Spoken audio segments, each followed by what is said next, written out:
제가 이 부분이 상당히 또 시험에 나오면서 여러분이 좀 어려워하는 부분 중에 하나라고 볼 수가 있겠습니다. 거기 이제 보세요. 그래서 이 대와 대인데, 이 대라고 하는 것은 더라고요. 더라고. 이 대라는 것은 뭐냐면, 뭐뭐 있다고 해. 이걸 줄여서 대라고 하는 거죠. 그러니까 결국 대는 뭐냐? 그런 것이. 자, 이 차이점입니다. 비교하세요. 대와 대의 차이점입니다. 그러니까 대라는 것은 뭐뭐 더라고요. 그 다음에 대는 뭐라고요? 그러니까 철수가 어제 교통사고가 났대. 이걸 써요. 맞죠? 들은 거니까. 이거 헷갈려. 여러분 아마 이거 헷갈리지 않았어요? 뭐 그냥 무조건 대도 이거죠. 여러분 그 카카오톡 같은 거 봐보세요. 이거 되게 많이 실수하는 것 중에 하나 이겁니다. 하여튼 그래서 거기 이제 세 번째가 아니고 세 번째 줄 50페이지 세 번째 줄에 보면 여러분 하여튼 오늘은 여러분 이것만 확실히 알아도요. 여기 와서 공부하시는 보람이 있으실 겁니다. 거의 이게 25문제면 제가 볼 때는 한 5문제 이상이 여기서 나와요. 5문제 이상이. 그래서 이제 거기 이제 세 번째 줄에 밑줄 다시 쳐볼까요? 대는 끝에 화자가 과거에 직접 경험한 내용을 나타내고, 그다음에 대는 남의 말을 전달한다. 그래서 어제 보니까 동생이 참 잘생겼대. 이건 경험한 거죠. 대자는 대, 더이. 철수를 만났는데 군대 간 게 얼마 안 된 것 같은데 벌써 제대했대. 경험한 거죠. 이제 좀 감이 오세요? 그런 걸 이야기하는 거예요. 그러니까 말하는 사람이 직접 경험한 거. 근데 대라는 것은 보세요. 철수 어제 학교 안 갔대. 들은 거잖아요. 난 아직 못 먹어봤는데 이 집 냉면 그렇게 맛있대. 입소문이 하나 있으면 듣는 거죠. 그럴 때 되다. 자, 감이 좀 오시죠? 그렇게 하고 넘어가겠습니다. 자, 그런 내용이 되겠고요. 그 다음에 이제 느라고 하고 노라고 해요. 느라고 하고 노라고를 보도록 하겠습니다. 자, 한우라고 했는데 마음에 드실지 모르겠습니다. 같은 경우에는 한우라고 대신에 하느라고를 사용한다. 하느라고. 그러나 이때는 반드시 한우라고라고 해야 한다. 노라고와 느라고는 둘 다 연결어미지만 그 쓰임이 다르다. 자, 이제 여기다 밑줄 주세요. 이게 중요합니다. 지금 50페이지에 거기 5번에 네 번째 줄이에요. 노라고는 자기 나름대로께 노력했음을 나타내는 연결어미예요. 느라고는 앞절의 사태가 뒷절의 사태의 목적이나 원인이 됨을 나타내는 연결어미예요. 그러니까 노라고라는 것은 그만큼 노력을 했다는 거죠. 자, 한우라고 노력한 거죠. 맞나요? 그래서 노라고는 먹느라고 먹었지만 얼마 먹지 못했다. 느라고는 영희는 웃음을 참느라고 딴 데를 보았다. 이런 이야기라고. 그러니까 노라고는 노력을 하는 거고, 자기 나름대로 노력을 했다. 느라고는 앞절의 사태가 뒷절의 사태의 목적이나 원인이 된다는 거예요. 원인이 된다. 여기 보면 참느라고 딴 데를 본 거예요. 그러니까 참기 위해서 딴 데를 본 거죠. 감이 좀 오세요? 무슨 말인지? 참기 위해서 그게 원인이 돼서 딴 데를 봤단 말이에요. 그럴 때는 느라고를 쓴다는 거예요. 자, 어제 철수는 어제 책을 읽느라고 밤을 새웠어요. 읽느라고라는 게 원인이 돼서 밤을 새운 거예요. 그렇게 정리를 하시면 됩니다. 그래서 시험 문제 이게 나올 때요. 이런 것들이 막 나올 수가 있어요. 그러니까 여러분이 이렇게 보시면서 이게 어떤 의미로 쓰이는지 이런 것들을 알아두시는 거 이게 상당히 중요합니다. 자, 그 다음에 그러고 나서 그리고 나서. 자, 그러고 나서 그리고 나서를 보죠. 밥을 먹었다 그러고 나서 이를 닦았다. 와 같은 예에서 그러고 나서 대신에 그리고 나서를 쓰는 사람들이 적지 않다. 그러나 반드시 그러고 나서예요. 그러고 나서. 자, 그러고 나서의 그러고는 동사예요. 그리하다. 준말이 그러다예요. 앞에서 동사구나 절에 의해 표현된 내용을 대신하는 것이다. 그리고 그러고 나서의 나는 보조동사로서 앞말의 뜻한 행동이 끝났음을 나타내요. 그러니까 그리고 나서 그리고는 이건 이제 그리고는 우리가 뭐라고 하냐면 이 부사라고 썼으면 접속 부사라고 해요. 엄밀히 말하면. 그리고는 뭐라고 한다? 접속 부사다.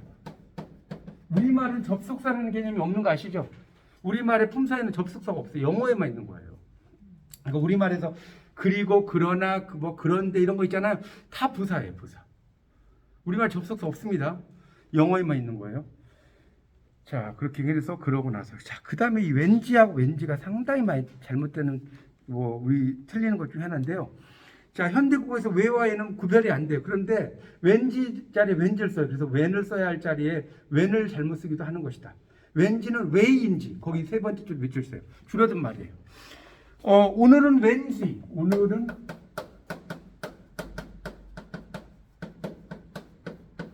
이렇게 쓰는 거예요. 오늘은 왜인지. 예전에 이걸로 유명한 개그맨 있었죠. 오늘은 왠지 뭐 이렇게 해가지고. 그러니까 이게 왠지라고 하는 것은 왜인지라는 의미다. 왜인지. 이렇게 이제 쓸 수가 있다는 겁니다. 그렇죠? 그런 의미로 씁니다. 그래서 이제 왠지가 쓰는데 이 웬이라고 하는 것은 웬 걱정이 그리 많아 밑에 있죠. 웬 걱정이 또는 웬일이야. 뭐 웬일이야. 뭐 웬 걱정 이게 뒤에 있는 걸 꾸며주는 거예요. 그 웬은 무슨 말 이해가요?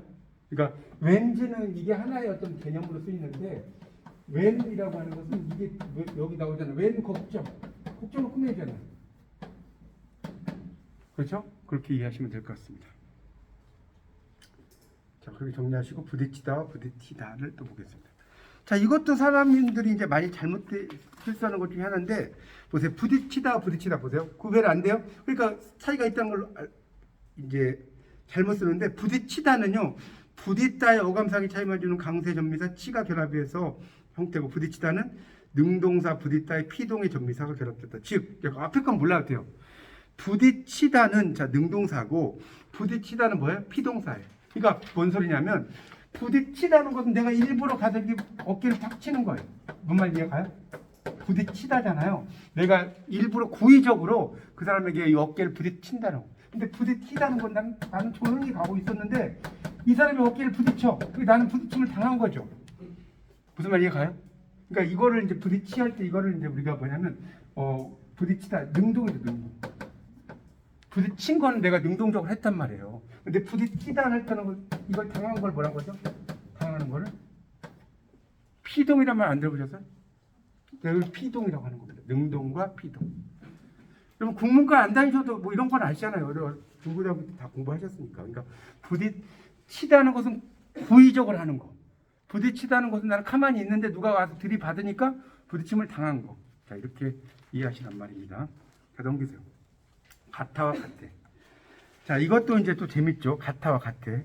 자, 여기 보면 이 책은 참 내용이 좋은 것 같아. 이렇게 써야 되는데 같애라고 발음해요. 이리 좀 앉아를 안저라고 발음해. 그죠? 또 어떤 사람 안거라고도 하죠. 안저를. 이렇게 이야기를 하는데 또 맞아를 맞어라고 표기하고 이런 것들이 잘못됐다는 거죠. 그러니까 우리가 앉아 이런 것들을 이제 써야 되는데 하여튼 그런 밑에 나왔죠. 같아, 앉아, 맞아라고 써라. 맞죠? 이런 걸 이제 우리가 문법적으로 뭐라고 하냐면 모음조화라고 그래요. 모음조화. 모음조화라고 하는 것은 양성모음은 양성모음끼리, 음성모음은 음성모음끼리 연결되는 것을 우리가 무슨 조화라고 한다? 모음조화라고 하는 거죠. 자, 알겠죠? 같아 이런 것들 다 모음조화라고 써요. 아시겠죠? 뭔 소리냐면 보세요.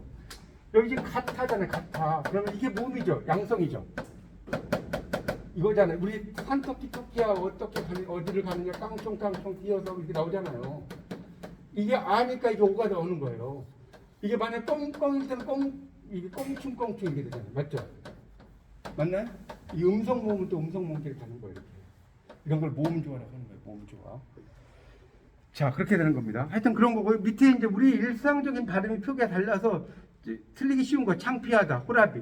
이럴 때는 창피하다, 호래비 이렇게 써요. 그러니까 우리나라 사람들은 재밌는 게 학교하고 학교가 있잖아요. 학교라고 하는 학교. 그래서 학교하고 학교의 차이점이 뭐냐? 그러니까 학교는 다니는 곳이고 학교는 댕기는 곳이고 뭐 그러잖아요.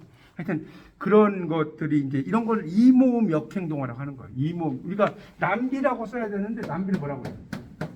냄비라고 쓰죠. 냄비라고 쓰잖아요. 이런 걸 뭐라고 한다? 이모음 역행동화라고 한다. 이모음 역행동화. 이런 게 되게 많습니다. 우리말에서. 그 정도 하고 넘어가겠습니다. 알맞은과 알맞는. 이건 당연히 알맞은하고 알맞는 뭐냐? 알맞은이라고 하는 것이 이제 맞는 거죠. 알맞은. 왜냐하면 알맞다라고 하는 것은 형용사. 자, 알맞다가 뭐라고요? 형용사. 형용사는 는을 쓸 수 있다 없어요. 형용사에 는을 쓸 수 있다 없다. 네. 형용사 는을 쓸 수 없어요. 보세요. 높는이란 말 있어요. 높는이냐고. 형용사는 음만 씁니다. 근데 가다. 가는 돼 안 돼요? 가는 세월 그 누구가 이 동사에다 는을 붙였잖아요. 동사에는 는을 붙일 수 있는 거예요. 근데 형용사에는 는을 붙일 수. 그러니까 모르시면 써놓으세요. 형용사에는 는을 붙일 수가 없다. 그래서 알맞는이 아니라 뭐 한다? 알맞은이 된다. 알맞은 이렇게 보시면 되겠습니다. 알겠죠? 자, 그 다음에 어떻게와 어떻게가 나와요. 자, 어떻게 이거 어떻게라고 하는 것은 뭐예요? how 어떻게 이제 어떻게죠. 그래서 우리 그 뭡니까? 나 어떻게 너 갑자기 가버리면 노래 있지 않습니까? 대학 가요제. 그럴 때는 왼쪽에서 오른쪽에서 오른쪽이죠. 나 어떻게는 그렇게 쓰는. 왜냐면 이 어떻게라는 자체가 어떻게 해. 그러니까 어떻게 해다가 밑을 딱 쳐놓고 오른쪽에 어떻게 해라고 써보세요. 그럼 좀 이거 써. 이거를 어떻게 하는 거예요. 무슨 말 이해가죠? 어떻게 있잖아요. 기읍 받침 밑줄 짝 치고 뭐라고요? 어떻게 해. 이걸 줄임말이라고. 자, 됐죠? 그 다음에 이제 그 나머지 넘어가고 이게 또 재밌는 게 오랜만에 할 때는 여러분 오랜만에 이렇게 많이 쓰죠. 오랜만에 대신에 오랜만에 쓰는 거, 금세 대신에 금세를 쓰는 것도 이와 유사한 현상이다. 그러니까 그 우리가 오랜만에는 여러분 보세요. 오랫동안 사귀었던 이럴 때는 오랫동안을 써야 돼. 맞죠? 오랫동안 쓰잖아요. 그런데 오랜만이야라고 이야기하면 이렇게 써야 되는 게 맞는 거예요. 오랜만이야. 근데 이걸 막 이게 나오니까 이걸 씌워서 쓴단 말이에요. 이해가죠? 그 다음에 금세가 이거 되게 많이 틀리는 거예요. 여러분 금세가 나온 김에 확실히 알려드릴게요. 왜 금세인 줄 알아요? 금세. 이게 한자 금세가. 이거 많이 틀리시더라고요. 이게 금시에 그린 거예요. 이제 금자, 때 시자. 네. 시에 이건 뭐가 돼요? 네. 그래서 여러분 그 뭐죠? 이게 글 스필 같은 거라든가 이런 거 쓸 때 제가 이제 많이 이렇게 교정 같은 거 이렇게 보면 이렇게 되게 많이 써요. 이 금세 이게 써야 되는데 이렇게 쓰는 걸 제가 정말 많이 봤어요. 금세 이런 거 되게 많이 봤어요. 제가 그 학생들한테 막 그 이제 영어 이렇게 막 그 읽으라고 하면 아니 그 뭐지? 쓰라고 이제 번역을 하라고 이러면 근 대유주얼리 있잖아요. 유주얼리 하면 이게 대개잖아요. 대개. 이게 대개라고 이렇게 써야되는데 이거 꼭 쓰라면 애들이 뭐라고 쓰냐면 대개라고 써요. 유주얼리 이렇게 안 쓰고 이렇게 쓴다고. 이건 영덕 대개할 때 대개한 거예요. 그렇죠? 이렇게 쓰는 거지. 그러니까 이런 것들 여러분이 틀리시면 안 됩니다. 그래서 금세는 오늘 확실히 알려주세요. 뭐라고요? 금시의 줄임말이다. 한자 금시의.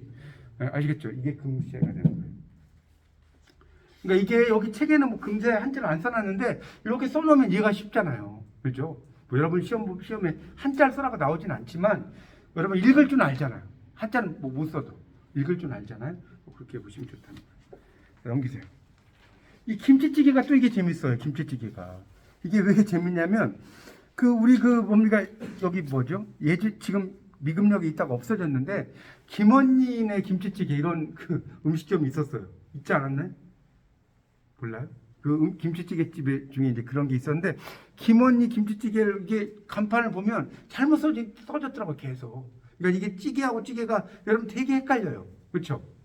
그래서 이제 밑에 보면 김치찌개를 잘못 쓰는 것은 54쪽에 대와 대처럼 발음상 구별이 안 되기 때문이다. 그런데 문법적으로 보게 되면 찌개는 동사 찌다의 어근 찌의 명사를 만들어주는 명사 파생점이다. 개가 결합된 거다. 그러니까 왼쪽에 김치찌개에다 동그라미 쳐놓고 오른쪽에 김치찌개에다 X 펼쳐놓으세요.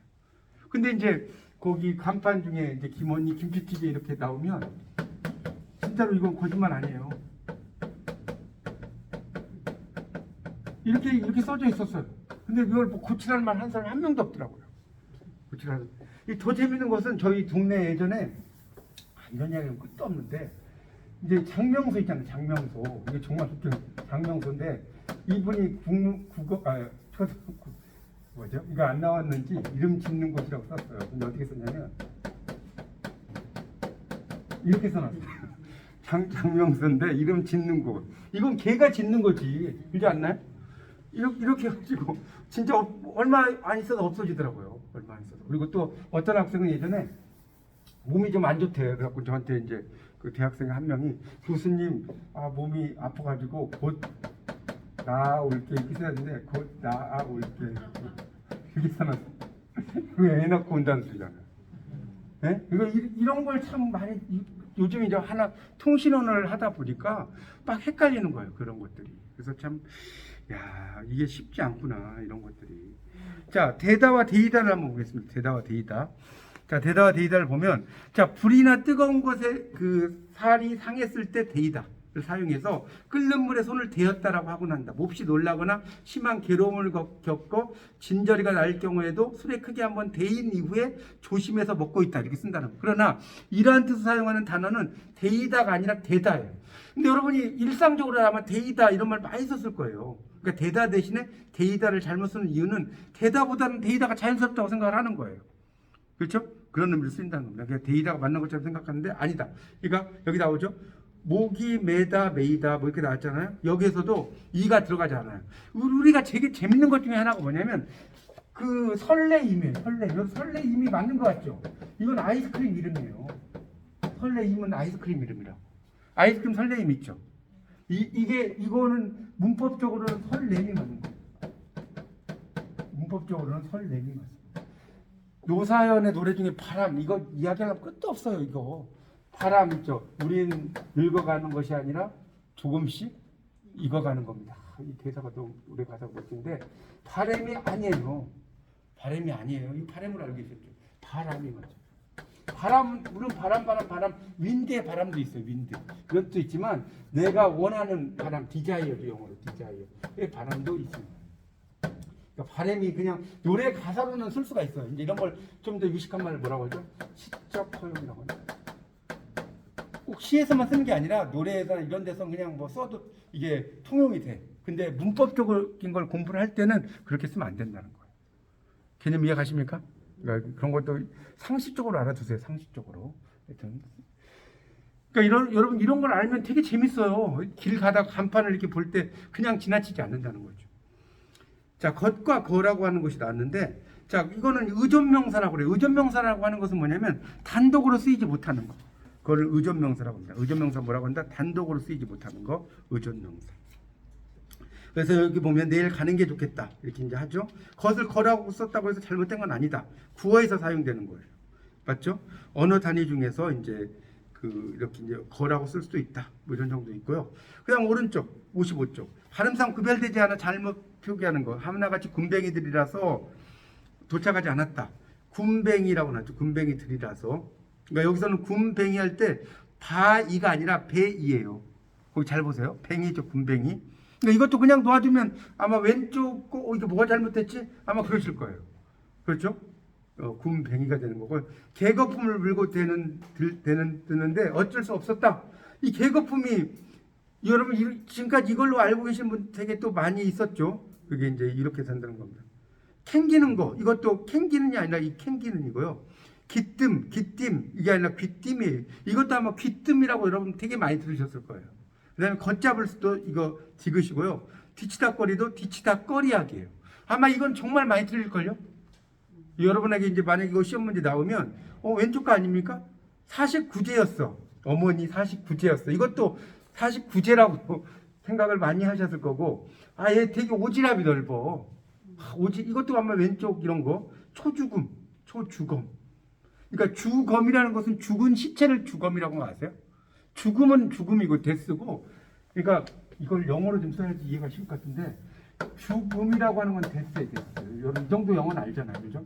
근데 주검은 뭐냐면 데드 바디예요. 이렇게 영어로 써야 이해가 쉬워요. 뭔 소리 알겠어요? 죽은 몸이 주검이라고. 이건 그냥 사람이 죽은 거고 다르죠. 그렇지 않나요? 주금하고 주검은 다른 거예요. 그 다음에 뒤처리 이것도 뒤처리 시옷자 들어가는 것 같은데 아니고 붓기 부기 꼼장어 뭐 쭈꾸미 이것도 곰장어 쭈꾸미라고 나왔죠. 눈곱 눈살 눈곱이 눈살. 그 다음에 마늘종 장아찌 마늘종 장아찌 갈갈이 칠흑같이. 그 다음에 빈털 털이에요. 빈털 털이가 아니라 우겨놓고는 욱여놓고 이렇게 이제 나오는 것들이 있습니다. 그러니까 이런 것들은 여러분이 아마 이렇게 문제를 내면 한국인이라도 그렇죠. 여러분 이거 정말 이거 이제 보시니까 그렇지 문제 나온다면 3분의 1 맞추기 힘들걸요. 3분 정말 이거 한국에서 50년 60년 사셔도 그래요. 우리말이 여러분 이게 만만한 게 아니다라는 겁니다. 자, 그 다음에 이제 뭐 미워할래야 미워할 수가 없다. 이것도 미워하려야 이렇게 써놨죠. 꺼림직하더니도 꺼림칙하더니 단촐에서는 단출해서 이런 식으로 또 쭉 나오고 있어요. 또 오돌뼈, 오도독뼈, 간재미가 간자미, 딸려서가 달려서 뭐 쭉 나오죠. 이런 것들 한번 잘 보십시오. 이런 것들이 이제 중요하고요. 그 다음에 이제 또 띄어쓰기 같은 것들이 이제 중요하다는 거. 띄어쓰기가 이제 중요한데, 이제 여러분이 이제 꼭 알아두셔야 될 게, 이게 또 시험에 되게 잘 나오는데 57쪽에 그 두 번째 단락에 구와 합성어 이런 말이 있을 거예요. 찾으셨죠? 구와 합성어를 구분하기 어려운 대표는 우리나라예요. 그럼 우리나라는 붙입니다. 우리나라라고 하는 거, 우리 띄고 나라가 아니에요. 영어, 이게 재밌는 게 영어에서는 아워 컨트리예요. 아워 컨트리. 맞죠? 떨어뜨리잖아요. 근데 우리말에서는 우리나라예요. 우리나라 이렇게 씁니다. 그래서 우리나라의 우리는 우리 학교, 우리 가족, 우리 동네 등의 우리와 다른 것이라는 생각은 들지 않는다. 나라 역시 하나의 단어임에 틀림없다는 생각이 듭니다. 그럼에도 불구하고 띄었습니다. 하여튼 우리나라는 중요한 건 띄었으면 안 된다는 거예요. 그래서 이거 시험 문제 되게 잘 나와요. 우리나라를. 자, 다음 중 띄어쓰기가 잘못된 것은 뭐 이렇게 해갖고 우리나라를 이렇게 만약에 떨어뜨려놔, 붙여놔. 무슨 말 이해가요? 그래놓고 시험에 나온다고요. 다 우리를 써놓고. 그럼 헷갈리면 틀리는 겁니다. 그런 것들도 좀 알아두시고요. 뭐 흥미없다 이런 건 여러분 읽어보시고, 이건 다 할 수가 없어서 너무나 많아서. 그 다음에 이제 58쪽으로 이제 가보면 58쪽에 이 간이라는 게 나와요. 간. 이게 사이간자죠. 그 넷째 줄에. 서울과 부산 간 야간 열차. 부모와 자식 간에도 예의는 지켜야 한다. 이런 말 나오죠. 이 간이라는 게 의존명사로서 한 대상에서 다른 세상까지 사이 이런 걸 이야기하는 겁니다. 이런 것을 이야기하는 거니까 이렇게 떨어뜨린다는 거. 그 다음에 100원, 1000원 할 때 여러분 숫자하고 원은 떨어뜨리는 거 아시죠? 100원 보세요. 1000원. 다 떨어뜨려요. 이것도 100원 이런 거 막 쓰라고 하면 이거 잘 모르는 사람은 막 이렇게 써요. 100원 이렇게. 맞죠? 그렇게 쓰면 안 된다는 거예요. 띄워라는 거예요. 숫자. 이런 걸 수관형사라고 하는 거예요. 수관형사. 문법적으로 수관형사. 그래서 100이나 1000원 다 떨어뜨리라는 거. 그런 거 좀 알아두시면 좋을 것 같고요. 59쪽에 이제 외래어의 표기를 좀 보겠습니다. 외래어의 표기. 외래어의 표기에서는 이 주스 같은 경우도 이제 주스. 그러니까 이게 뭐냐면 원래 주스가 영어로 이렇게 쓰잖아요. 이제 북한 말로는 과일 단물이라고 해요. 북한 사람들. 북한은 우리말로 이렇게 쓰는 걸 되게 잘하거든요. 그러니까 그래서 도너츠를 뭐라고 하는지 아세요? 북한 말로? 가락지빵. 가락지빵이라고 해요. 가락지빵. 하여튼 그런데 뭐 넥타이는 목땡기. 북한 목땡기라고 해요. 목을 땡기. 하여튼 그래서 이 주스는 원래는 주스가 맞아요. 발음. 근데 이게 주스로 들리지만 이게 더 읽기가 쉽죠. 원래는 이게 맞는데. 그래서 이걸 우리말로 표기할 때 이렇게 주스라고 이제 표기를 한다는 겁니다. 무슨 말 이해가세요? 주스라고 써놓으시면 좀 이해가 쉬울 거고. 그 다음에 카페도 카페를 표기한 올바른 표기는 카페. 이것도 카페 한국에서 되게 많이 쓰잖아요. 근데 카페가 맞다고 나오죠. 그런 것들도 있다는 거. 그래서 이런 외래어를 우리말로 쓰는 것 자체가 상당히 그렇게 쉬운 것이 아니다는 것을 설명을 하고 있습니다. 그런 내용으로 이제 여러분이 여기는 정리를 하시면 돼요. 그래서 이제 적절하게 어휘를 이렇게 잘 선택을 하는 것이 중요하다 해서 그 61쪽에 보시면 61쪽에 가나다라 이렇게 나와 있는 게 있습니다. 61쪽에 보시면 보세요. 가나다라 해가지고 이제 쭉 나오는 거 보이죠? 나이가 많은 거기서부터 나이가 많은 사람은 나이가 많은 대로 장점이 있고 또 나이가 작은 사람은 그들대로 장점이 있다.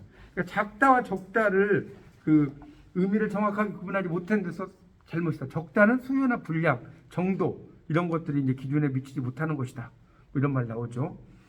그래서 이제 나이, 말수, 수입 등은 적은 것이고 얘가 그러니까 여기 작은이라는 걸 뭘로 고치라는 거예요? 적은으로 고치라는 거예요. 나이가 작으냐, 이 작다는 것은 키가 작다 이런 의미로 이제 쓰이는 거고요. 그 다음에 여기서 2대1로 동률이 아니라 동점을 이뤘다고 하는데 동점 같은 점수 타이 기록이나 타이 스코어라고 이야기하지 않습니까? 동점 이런 거. 그러니까 이런 것들 여러분이 이렇게 보시면서 고치라는 거예요. 그 다음에 외성적인이라고 이제 써놨는데 외향적인. 우리가 내할 때는 내성적인 있죠. 그 사람 되게 내성적이야. 그렇지 않습니까? 이거의 반대는 외향적이라고. 그러니까 외성적 이렇게 쓰면 안 된다는 소리겠죠. 그 다음에 성격 자체가 모든 면에서 틀려 이렇게 썼는데 달라도 달라. 틀려는 맞다, 잘못됐다, 아니다 이런 거잖아요. 성격이라는 것은 뭐 맞다, 뭐 잘못됐다 할 수가 없는 거죠.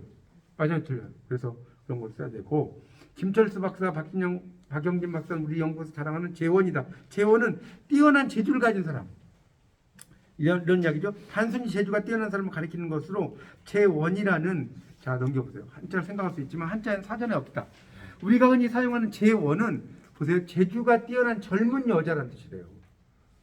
우리가 재원이란 말 되게 많이 쓰잖아요. 아, 이게 재주의 원천인가? 이게 아니라는 거예요. 여자를 의미한다는 거예요.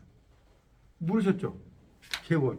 그런데 이제 김철수나 박용진 남자 이름이잖아요. 그러니까 남자에게 이렇게 이걸 쓰면 안 된다는 거죠. 인재 정도로 쓰는 것이 좋다. 62쪽에 또 우리가 되게 많이 잘못 쓰는 것 중에 정한수 떠놓고, 여러분 정한수란 말 많이 쓰잖아요. 이게 아니고 정한수라고 쓰기도 하고 막 그러는데 정화수가 맞는 거예요. 정화수. 정한수가 아니라 정화수예요. 정화수. 우리나라 말이 어려워요. 그러니까 옛날에 뭡니까, 어떤 섬들과 길 가는데 한 여자가 이제 정화수를 떠놓고 막 비나이다 신랑님께 비나이다 막 이제 그런 거예요. 그걸 정화수를 떠놓고 기원을 해야 되는데 죽을 떠놓고 기원하는 거예요. 죽을. 정화수를 떠놓고 기원하는 게 아니라. 그러니까 이제 궁금하잖아요. 정화수 떠놓고 안 기원하고. 그래서 왜 당신은 죽을 떠놓고 정화수를 안 떠놓고 죽을 떠놓고 기원합니까? 그러니까 그 여인이 뭐라고 하는지 아세요? 죽은 사람의 소원도 들어준다고 하지 않습니까? 그 죽은 사람을 용어했잖아요. 죽은 사람. 우리말 이렇게 재밌어서. 사람의 소원도. 하여튼 그래서 이제 이런 정화수라든가 이런 표현들도 여러분이 알아두시고요. 특히 이제 염치 불구하고라고 나번에 있잖아요. 불구하고 아니 불구하고. 우리 한국 사람들이 되게 많이 틀리는 것이 염치 불구하고 맞죠? 불구하고라고 쓰는데 불구하고예요. 염치 불구하고 이런 것들.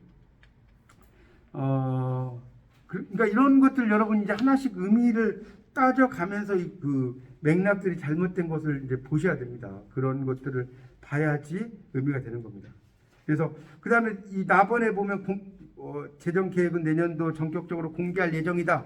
그래서 올해 3분기로 예정되어 있기 때문에 마지막 줄에 전격적으로는 의미상 맞지 않다. 단어를 빼거나 전면적으로로 바꿔라. 이렇게 써놨죠? 전격적으로가 잘못됐다. 뭐 그런 거라든가. 그 다음에 이제 다번에 보면 이상고온이 지속되고 가뭄이 겹쳐 작년보다 물가가 몇 갑절은 오른 것 같다. 갑절은 배의 뜻으로 사용하고자 한 것이다. 사람에 따라서는 갑절 사용하기도 하고 곱절 사용하기도 한다. 그렇죠. 그러나 이때 갑절은 뭐예요? 곱절로 고쳐라. 그래서 놨죠. 그러니까 둘 다 이제 두 번 합한 만큼인데 그런 의미가 있는데 그런 고유어에서 이제 뭡니까 거듭되는 거 이런 것을 이제 곱절을 쓴다는 거. 그러니까 이런 식으로 시험 문제가 이제 여러분이 이제 기말고사를 보실 때는 이런 문제를 그대로 갖다 놓고요. 다음 중 문법적으로 잘못된 것을 찾아라 이렇게 나와요.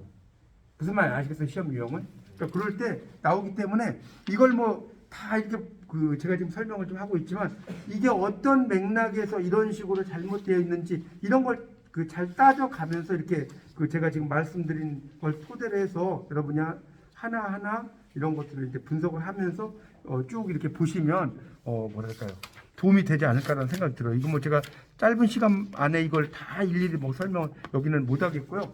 그런 정도로 좀 이해하시면 될 것 같습니다. 그 다음에 2장에 이제 발음 문장 쓰기 83쪽에 조사 사용 문제가 나와요. 조사 사용 문제를 좀 보겠습니다. 발음 문장 쓰기에 보시면 조사를 사용하는 문제가 나오는데 자 보세요. 가을은 84쪽입니다. 가을은 병마처럼 깊어지고 이런 말 있죠. 어쩌고저쩌고 것이 이렇게 나왔어요. 그리고 나번은 가을이 병마처럼 깊어지고 이렇게 나왔다. 나의 고향이다. 자 여기서 이제 뭐냐면 이 가번하고 나번에서 어떤 것이 더 정답이 되느냐 이렇게 이제 물어본다면 이 나번을 보세요. 나번. 자 이게 이제 가번과 나번에서 이거 설명 좀 드릴게요. 자 지금 나번을 보시면 지금 가을이라고 써졌죠. 잘 피하세요. 이게 작은 문장이에요. 가을이가 작은 문장. 이가 작은 문장. 그 다음에 차지하는 것은이라고 써놨죠. 것은. 요게 큰 문장이에요. 큰 문장. 그러니까 예를 들면 여기 책에는 안 나오는데 내가 먹는 이렇게 써보세요. 답이 어디 갔지? 여기 써보세요. 이렇게 써면 좀 이해가 쉬워요. 그러면 내가 먹는이라고 하는 게 또 작죠? 지금 답이가 이걸 다 포함하고 있지 않습니까? 그러니까 이게 큰 문장이에요. 내가 먹는 이건 뭐다? 큰 문장이니까 작은 문장. 작은 문장이 됩니다. 그래서 보통 이제 큰 문장일 때는 은을 쓰는 경우가 상당히 많고요. 이나 가는 작은 문장일 때 이렇게 쓰는 것이다. 개념 이해가십니까? 은과 그 는의 차이점을 볼 때 그런 것을 좀 여러분이 이해를 좀 하시면 좋겠습니다. 여기 나오잖아요. 거기 84쪽에 밑에서 하나, 둘, 셋, 넷째 줄 볼게요. 은는과 이가의 차이점 중에 하나는 있을 텐데, 은는과 이가의 차이점 중에 하나, 거기 좀 밑줄 좀 쳐놓으세요. 은는과 이가의 차이점 중에 하나는, 은는은 거기 밑줄 쓰세요. 큰 문장에 뭐라고 써놨어요? 주어. 큰 문장이 주어로 쓰이고, 이가는 작은 문장의 주어로 쓰인다는 것이다. 거기 밑줄 쫙 쳐놓으세요. 지금 이게 지금 이제 문제와 관련된 내용이죠. 은는 이가를 이야기할 때, 은는은 어떻고, 이가는 어떻다. 이런 것을 이야기하는 겁니다.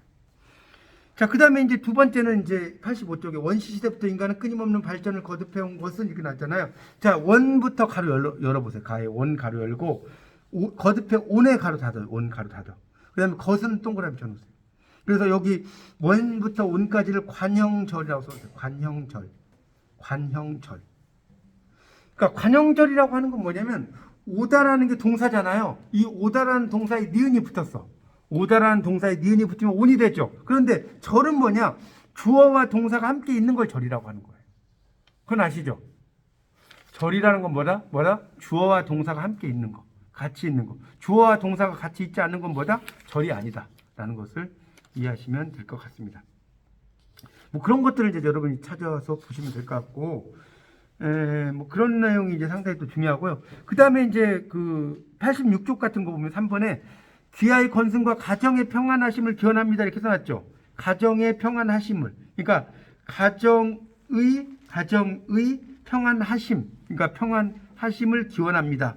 이렇게 써놨잖아요. 가정의 평안하심을. 그러니까 가정의 평안하심이에요. 가정의 평안하심이에요. 가정의라는 거죠. 여기서는 애가 아니라 가정 애를 X 펼쳐놓고 의라고 써놓으세요. 의.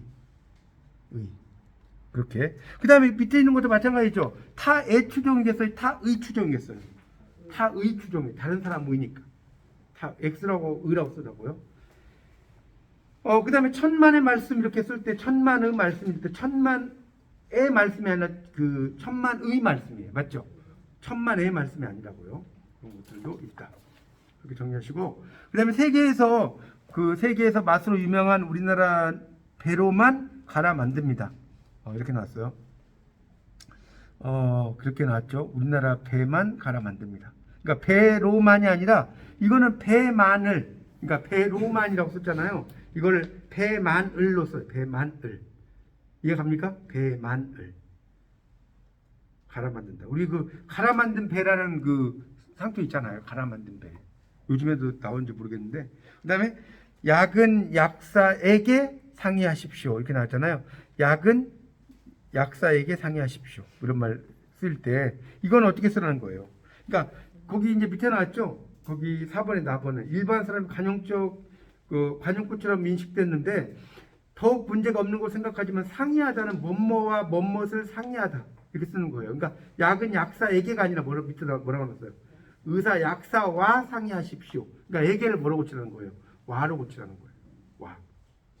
에게가 아니라 와라고요. 약사와 상의하십시오. 근데 우리 같은 경우도 보면 1박 2일이라든가 이런 데 보면 약은 약사에게, 진료는 의사에게, 모르는 것은 가이드에게 이렇게 쓰잖아요. 이게 쓰면 안 된다는 거예요. 에게가 아니라 뭐라고요? 와라고 쓴다는 거예요. 근데 한국에서 상당히 잘못 쓰는 것들이 많다는 겁니다. 그런 것을 이야기하고요. 교민과 여행객들의 주의 당부 이렇게 써놨죠. 이렇게 써놨어요. 그래서 이거는 이제 텔레비전 방송 자막에도 나왔다고 이제 밑에 나왔지 않습니까? 어떤 총격 사건이 발생을 하니까 주의를 당부하는 것이다. 그래서 여행객들에라고 썼는데 여행객들에게라고 하는 것이 애로 바뀐 거라는 거예요. 왜 그러냐면 여러분 에게와 애의 차이점이 뭔지 아세요? 에게와 애의 차이점. 에게는 유정명사. 그러니까 나무에게 물을 주는 거예요. 나무에 물을 주는 거예요. 나무에 물을 준다. 그러니까 이 애라고 하는 것은 부정명사죠. 감정이 없단 말이에요. 근데 철수에게 빵을 준다. 그러면 이 철수라고 하는 사람 유정명사잖아요. 유정명사는 A를 붙인다는 거죠. 무정명사는 A를 붙이는 거. 쉽죠 되게? 그렇게 이야기를 하시면 됩니다. 그 다음에 치료하는 과정에서 고통에 못 이겨 이렇게 나왔다는 고통에 못 이겨. 그러니까 이때는 고통에 못 이겨 아니겠죠? 고통을 못 이겨겠죠. 고통을 못 이겨. 이런 식으로 쓰게 되는 겁니다. 그러니까 여기서 이제 여러분이 글쓰기에서 이제 가장 제가 볼 때는 어려운 게 어디까지냐면 지금 뭐 시간이 너무 없네. 그래서 이 115쪽까지 있죠. 115쪽까지만 여러분이 하시면 뒤에는 별로 할 게 없어요. 그냥 상식으로도 여러분이 다 풀 수가 있는데 이 115쪽까지가 25문제면 제 생각에는 한 2문제 정도 나올 거예요. 12문제. 여러분 이제 시험이 얼마 안 남아서 이제 시험에 제가 그 문제를 찍는 그런 요령이랄까? 그것도 중요하니까 하나 이제 얼마 안 남았으니까 말씀을 드리면요. 여러분 방송을 들으면 20점을 줘요. 그 다음에 플러스 뭐 리포트나 뭐 출석이나 이런 걸 들으면 30점을 주죠. 그러면 여기서 이제 웬만큼 하면 몇 점을 맞죠? 50점 만점에? 네? 한 46점 맞죠? 웬만하면 46점 맞아요. 그러면 기말이 이제 50점이란 말이에요. 50점. 그러면 여기에서 기말에서 여러분이 14점만 맞으면 통과해야 해요. 여기가 46점이면 14점, 60 방송된 학생은 뭐 없단 말이에요. 그러면 어떻게 하냐면 문제를 풀 때, 자, 이제 요령을 알려드릴게요. 여러분은 절대로 가락이 나지 않는다는 거예요. 뭐냐면, 자, 방송돼서 1, 2, 3, 4가 있어요, 시험에. 여러분 이제 이게 그 중에 오늘 써보는 거보다 1, 2, 3, 4가 있으면 거의 제가 방송대를 17년째 다니고 있어요. 제가 8개 학과제를 섭렵하고 있는 사람인데 거의 1번하고 4번은 많이 나오질 않아요. 거의 시험 문제 보면 2, 3, 1, 2, 4, 3, 2, 1, 1, 1 이렇게 막 가요. 그러니까 1번하고 4번은 되도록이면 여러분이 쫙 긋지 말고 그러니까 하나로 쫙 긋는 게 좋아. 근데 쫙 긋지 말고 2번이나 3번 중에서 그냥 하나로 그으세요. 여러분이 이거 뭐 공부를 안 했는데 막 이렇게 쓰잖아요. 완전 빗사이로 막 가요. 시험 문제. 빗사이로 막 가니까 나는 진짜 모르겠다. 그러면 2번 아니면 제 말대로 하세요. 3번을 쫙 그어시다. 그어놓고 그 중에서 내가 이거는 확실해. 이 사람은 우리 어머님이 확실해. 이런 문제가 있겠죠. 있을 거 아니에요. 그런 문제만 3번이든 4번이든 쓰세요. 그러면 제 말대로 해보세요. 거짓말인 거. 절대로 가락이 날 수가 없어요. 여러분이 그리고 공부를 안 해도 요즘은 이 방송을 들으면 20점을 주기 때문에 절대로 가락이 나지 않으니까 절대로 모르면 이렇게 하지 마세요. 완전 빗사이로 막 갑니다. 시험 문제. 그러니까 그렇게 좀 하시고. 그래서 우스갯소리 이제 어떤 학생이 시험을 보는데 이렇게 연필을 굴리는 거예요. 여러분 그런 분 없겠지만 1, 2, 3, 4에 써가지고 굴리고 있어요. 그렇게 선생님이 그러나 보다. 근데 5분 있다가 얘가 또 굴리는 거예요. 이거. 그래서 왜 굴리냐 했더니 검산 중입니다. 이건 검산이 돼요? 다시. 여러분 그런 일 없겠지만 2번 아니면 3번을 제 말씀대로 아시겠죠? 절대로 가락 안 납니다. 그래서 이제 그런 것들을 좀 이제 보시도록 하는 게 좋을 것 같고요. 제가 거기 지금 뒷부분이라든가 이런 것들을 좀 이게 뭐 하려고 해도 이게 뭐 시간적인 관계가 별로 많지가 않아가지고 조금만 더 이거 9시까지 수업하면 되나요? 9시까지 지금 할게요. 그러면 알겠습니다. 9시까지 좀 여기 단락에 대해서 조금 더 설명을 좀 하도록 하겠습니다. 중요한 거. 우리가 이제 단락을 패러그래프라고 하는데 단락은 이제 하나가 이렇게 들어가는 걸 단락이라고 하는 거예요. 120쪽에 단락이 나와요. 뭐 다 할 수가 없어서 단락인데 단락은 적절한 크기로 이제 이걸 분배를 해야 돼. 근데 단락은 한 단락이 이렇게 들어가야 돼. 이렇게. 이건 아시죠? 단락은 첫 번째 단락의 글은 한 글자씩 들어간다고. 그리고 나서 이렇게 쓰는 겁니다. 여기서부터 쓰는 게 아니에요. 단락을 만들 때는. 그래서 보통 4개 또는 5개 문장이 나올까? 이렇게 쓰는 것이 단락이에요. 이렇게 쓰는 게 단락인데 그렇게 이제 들어가는 것이 이제 단락이다라고 보시면 될 것 같고요. 그래서 이제 단락이라고 하는 것은 적절하게 그걸 잘라줘야 돼요. 어떻게 자르냐? 그 문장의 단위를 여러분이 알아서 자르는 거예요. 이거는 이쪽 맥락하고 연결이 될 거다라고 하면 거기에 맞게 이런 것을 단락을 잘라주는 거 이것을 이야기하는 것이고요.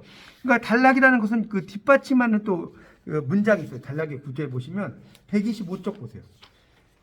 소주제문과 뒷받침 문장이라고 써놨잖아요. 그러니까 아까 제가 서포팅 아이디어스라는 말 있지 않습니까? 그게 이제 여기 나오는 거예요.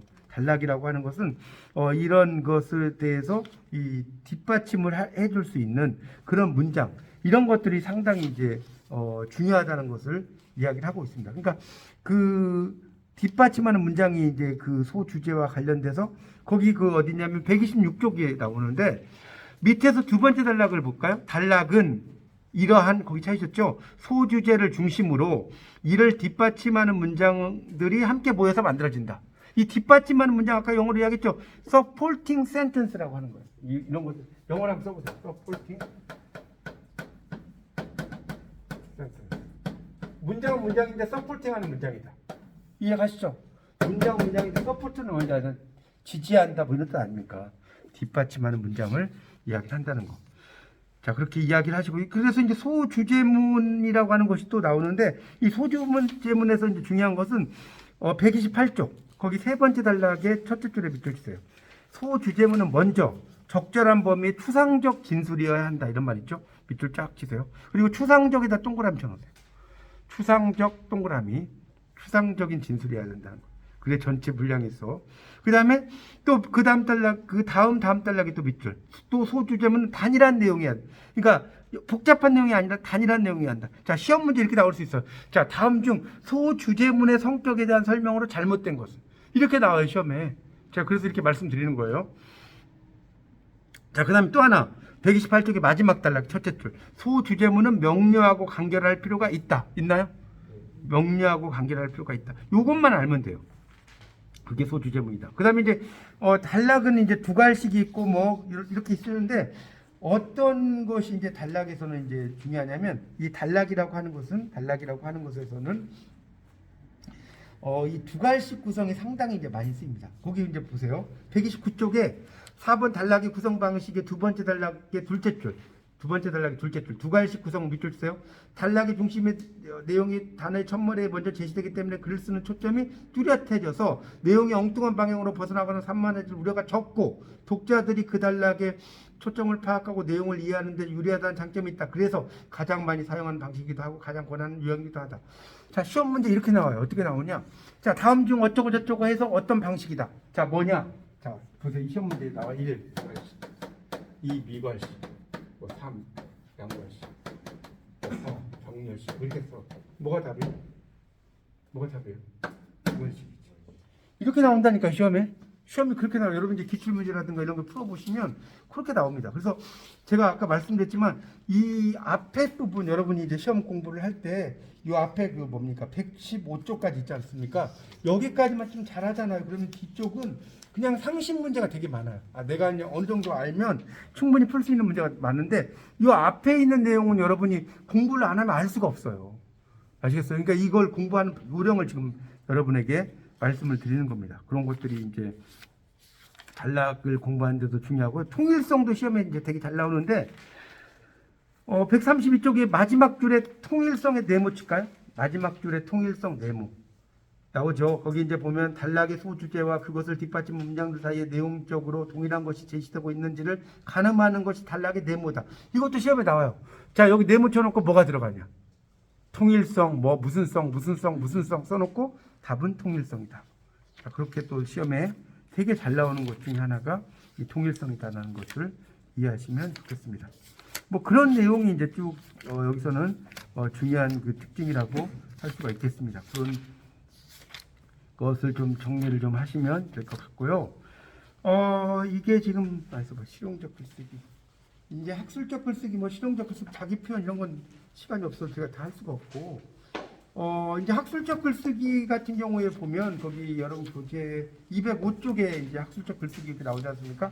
거기에서는 이제 소논문, 206쪽에 소논문 과제물, 그다음에 학술 보고서, 그다음에 학술 논문 이런 게 다 뭐예요? 이런 게 무슨 글쓰기에 학술적 글쓰기. 그러니까 시험 문제에도 다음 중 학술적 글쓰기와 해당되지 않는 것을 이렇게 나올 수 있고요.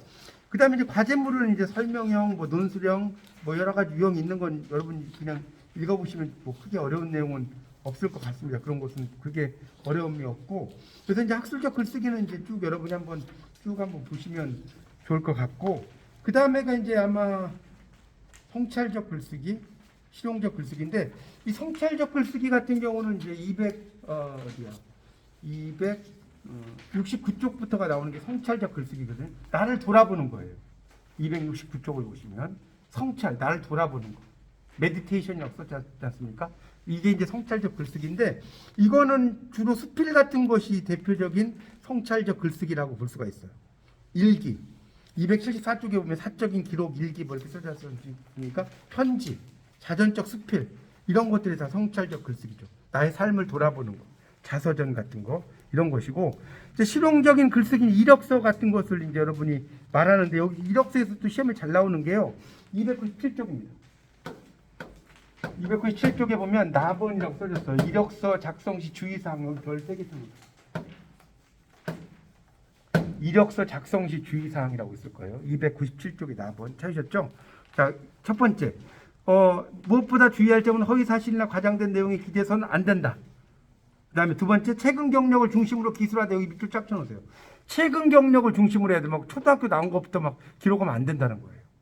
그게 되게 중요합니다. 지원 분야 중심. 내가 전혀 지원하는 게 컴퓨터를 지원하는데 막 한자 1급 자격증 이런 거 넣으면 돼, 안 돼? 안 된다는 거예요. 관련된 것을 집어넣어라. 또 너무 짧은 경력은 그래서 회사를 다녔는데 한 달 다녔어. 이 사람 무슨 문제가 있나? 아예 넣는 게 안 넣는 게 좋다는 거예요. 한 달 다녔어도 그런 거는. 그다음에 불필요한 정보의 나열은 피한다. 기본적인 학력은 쓰지 않는 것이 좋은데 많은 사람이 초등학교부터 써요. 요즘 뭐 고등학교 안 나온 사람 어디 있습니까? 그러니까 뭐 고등학교부터 쓴다든가 하여튼 그렇게 쓰라는 거고요. 그다음에 짧고 간결하게 써라. 2-3장을 넘어서는 안 된다. 그렇죠? 너무나 많은 것을 이제 고용주가 읽고 싶지 하지 않는다는 거. 그래가지고 이제 시험 문제 다음 중 뭐 이력서에 대한 설명으로 잘못된 것은이라든가 이렇게 나올 수 있고요. 그 다음에 이제 뭐 뒤에 쭉 또 있고 자기소개서가 또 이제 있어요. 자기소개서의 구성. 근데 이 자기소개서의 주의사항 303쪽. 이것도 시험에 되게 잘 나옵니다. 여기도 2번 자기소개서의 주의사항 별 3개. 이 주의사항이 시험에 잘 나와요. 주의사항이. 그래서 차별화된 자기소개서를 쓴다. 남들과 다르게. 그 다음에 2번 뭐예요? 지원 분야와 관련된 중요한 내용 및 장점을 기술한다. 장점. 넘겨보세요. 이런 것만 보시는 거예요. 다 읽을 필요 없어요. 3번은 간결한 문장을 쓴다. 이거 말면 돼. 그 다음에 4번은 뭐예요? 문단 구분을 지으라. 문단 구분을. 그러니까 성장 과정 이런 걸 쓸 때 막 계속 붙이면 답답하잖아요. 내가 성장할 때 이 부분 분야가 다 다를 거 아닙니까? 그런 것을 떨어뜨려서 이렇게 쓰라는 겁니다. 그걸 이야기하는 거예요. 그걸 문단 구분이고요. 그 다음에 일관성을 유지해요. 일관성. 그러니까 뭐 입니다 했다가 했다 이러면 안 된단 말이에요. 입니다고. 근데 이제 보통 자기 뭡니까 지원 이런 거 할 때는 존경어를 쓰는 게 좋아요. 했다. 나는 어디에서 뭐 공부를 했다 이런 웃기잖아요. 저는 뭐 이렇게 해서 약간 경어를 쓰는 것이 좋겠고요. 맞춤법을 지켜서 오자 탈자가 당연히 없는 것이 중요하고 유행어 뭐 했구염 뭐 이렇게 쓰면 안 된다는 거예요. 했구염 뭐 이런 식으로 쓰면 탈락을 한다는 겁니다. 이렇게 쓰지 말라는 거예요. 외래어도 안 쓰는 게 좋겠고 뭐 이모티콘 같은 것도 이런 것도 안 쓰는 것이 좋다는 겁니다. 그런 내용을 정리를 해놨어요. 그리고 이제 306쪽에 보면 편집글의 형식의 일반적인 편집글의 형식 여기도 별표 쳐놓으세요. 일반적인 306쪽입니다. 그래서 부르기, 호칭, 시후, 계절 이야기하는 거예요. 계절 이야기. 이런 날씨에 뭐 건강하십니까? 문안 인사, 자기 안부, 용건 사연, 작별 인사, 그다음에 날짜와 서명 이런 것을 쓰는 거. 이런 것도 좀 알아두시면 좋겠고 이제 전자우편 이메일이죠. 311쪽에. 그래서 이메일에 대해서도 이제 뭐 여러 가지가 있는데 거기 이제 313쪽에 보세요. 313쪽에 이 외에도 이 메일을 작성할 때 유의할 점으로 다음 같은 것을 들 수 있다 있죠. 여기도 별표 쳐놓으세요. 313쪽에. 그래서 첨부 파일 있는 경우에는 간략하게 설명해 주는 게 좋아. 313쪽 보고 있어요. 꼭 필요한 경우가 아니면 파일 첨부를 하지 않는다. 무조건 파일 첨부하려면 안 된다는 거예요. 필요 없는 몇 줄 쓸 거는 그냥 파일 첨부하지 마라. 메일 읽는 사람이 읽기 편하도록 줄 간격을 넓혀주거나 글자 크기 조절해라. 시각적으로 보기 편하게 만들어라. 답장을 쓸 경우에는 회신으로 보낼 것인지 새로운 것을 보낼 것인지 신중하게 판단한다. 그러니까 의사소통을 위해 이전 문서가 필요하면 회신이지만 그렇지 않으면 그냥 새로운 우편으로 보내라. 또 메일 한 통에 전달하고자 하는 내용이 여러 개 있을 경우는 소제목을 달아줘라. 또 서명을 확인할 필요가 있다. 누구인지 뭐 이런 식으로 쭉 나오고 있습니다.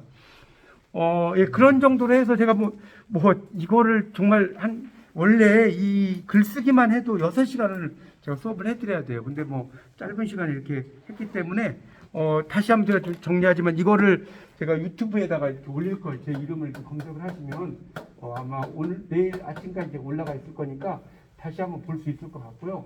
여기에 또 제가 좀 시간이 나면 틈틈이 제가 그 줌으로 이렇게 이렇게 올릴 수 있어요. 이런 뭡니까 글쓰기와 관련된 시간이 나면 저도 엄청 일주일 스케줄이 어디 가는지를 모르게 바빠가지고 한데 줌으로 올릴 수 있으니까.